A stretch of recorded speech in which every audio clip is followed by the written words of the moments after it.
우리가 함께 방금 읽은 이 에베소서 5장 1절에서 9절 말씀에는 직접적으로 우리의 신분에 대해서 하나님께서 두 가지를 말씀해 주시죠. 첫 번째는 우리가 1절 말씀에 읽으신 것처럼 우리를 하나님의 자녀라고 부르십니다. 하나님의 아들이라고 불러주시고요, 하나님의 딸이라고 불러주시는 것이죠.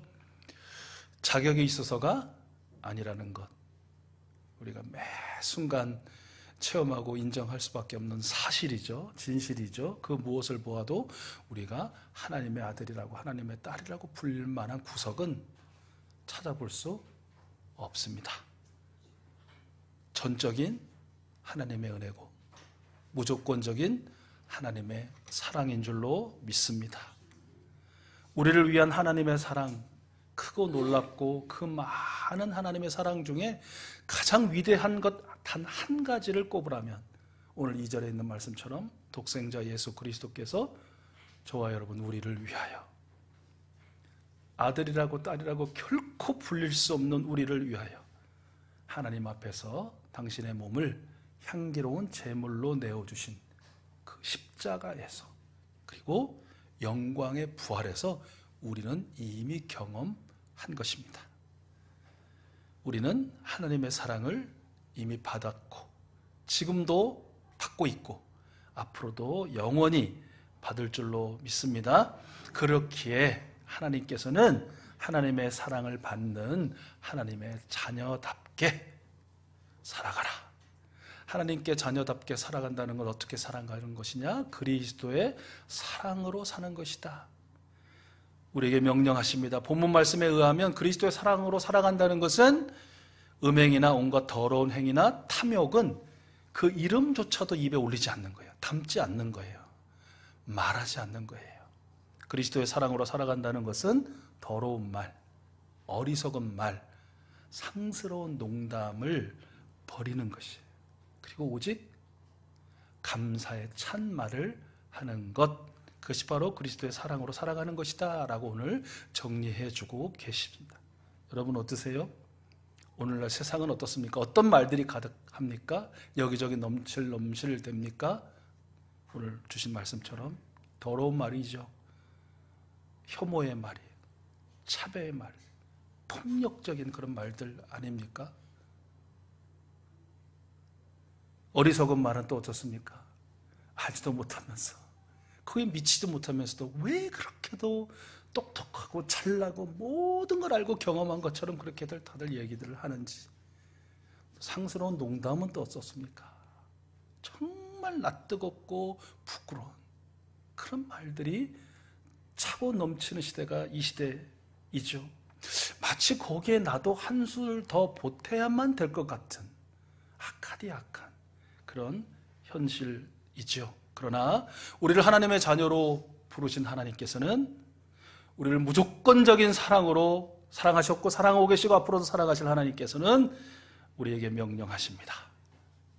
하나님과 생명들을 향한 감사의 찬 말을 하라 라고 명령하시는 것이죠. 저는 이런 분을 알고 있습니다. 그분에게서는 항상 감사합니다라는 말을 들을 수 있어요. 감사해요라는 말, 그리고 고마워라는 말을 들을 수 있어요. 그분에게 여러 사람들이 묻습니다. 당신은 왜 그렇게 감사한 게 많고 왜 늘 고맙다고 말해요? 그분은 이렇게 이야기하더군요. 그냥 감사해요. 모든 게. 이유를 묻는 사람들, 원인을 묻는 사람들, 왜 그렇게 사느냐고 묻는 사람에게 그분은 이유를 설명하지 않아요.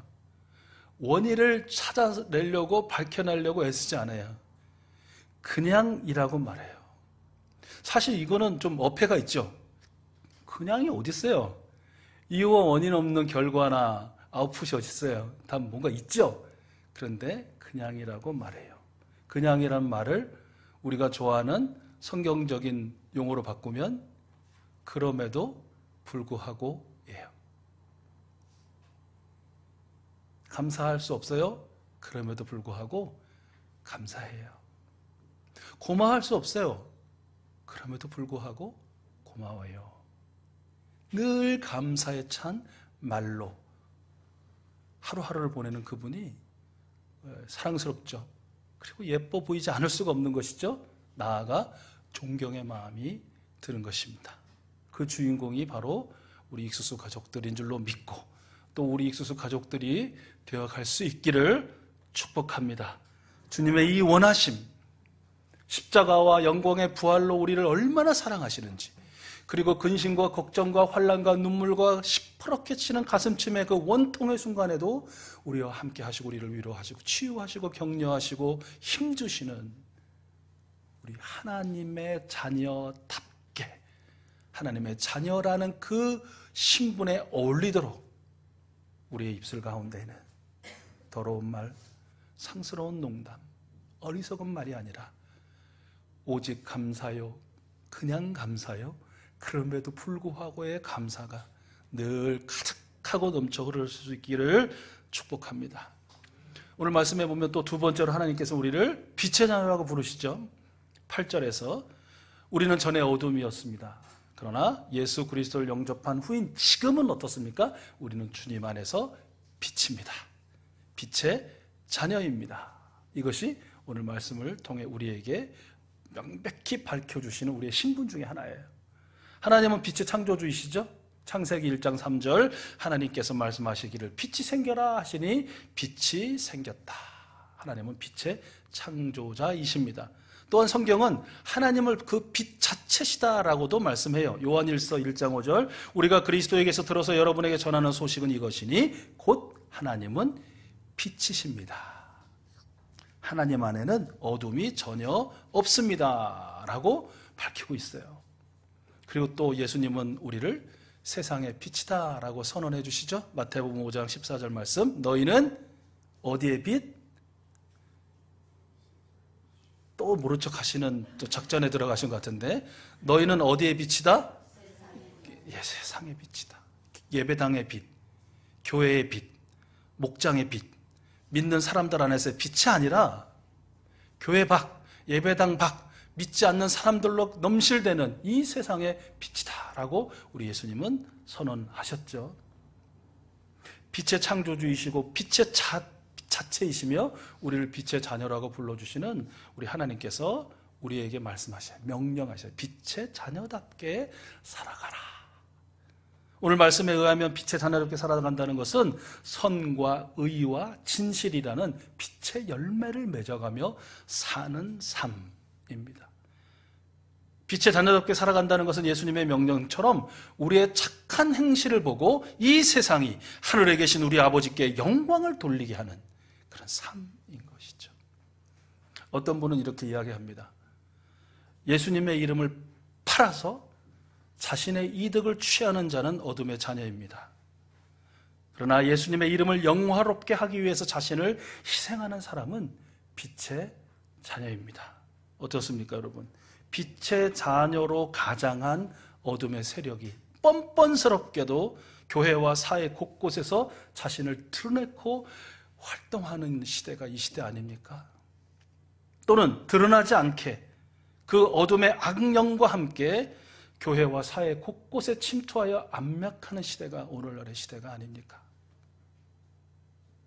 우리를 빛의 자녀라고 부르신 하나님께서는 우리가 빛의 자녀로 빛의 열매를 맺어가기를 우리를 통하여 세상이 하나님께 영광을 하나님의 이름이 만물이 여김을 받지 아니하고 하나님이 무시되고 부정되고 부인되기를 원치 않으시고요. 하나님이 살아계시구나. 하나님이 통치하시는구나. 하나님이 우리와 함께 하시는구나를 찬양하고 영광 돌리기를 원하신다는 누구를 통해서 빛의 자녀라 부르신 바로 저와 여러분 우리 익수수 가족들을 통해서라는 것이시죠. 이런 하나님의 부르심에 응답하는 빛의 자녀로 사는 우리 익수수 가족들 될 수 있기를 축복합니다. 성경 말씀에는 오늘 본문 말씀에는 기록되어 있지 않지만 하나님의 자녀라는 신분과 빛의 자녀라는 신분 외에 하나를 더 꼽자면 연관해서 이렇게 꼽을 수 있을 것 같아요. 여러분 온 세계는 하나님이 지으신 하나님의 동산인 줄로 믿으십니까? 이 온 세상은 하나님께서 지으신 하나님의 동산인 줄로 믿으십니까? 그렇죠. 맞습니다. 그 처음 지으신 동산을 무슨 동산이라고 부르셨죠? 에덴 동산이라고 부르셨습니다. 에덴이라는 뜻은 무엇일까요? 이렇게 주장하는 분도 있고 이렇게 주장하는 학자도 있지만 보통은 에덴이라는 뜻을 기쁨, 환희 그런 의미로 우리는 인정합니다. 그러니까 에덴 동산은 어떤 의미냐면 온 세계의 창조주이신 하나님께서 지으시고 보시기에 좋았던 기쁨의 동산이요 환희가 넘치는 동산이라는 것이에요. 어디가?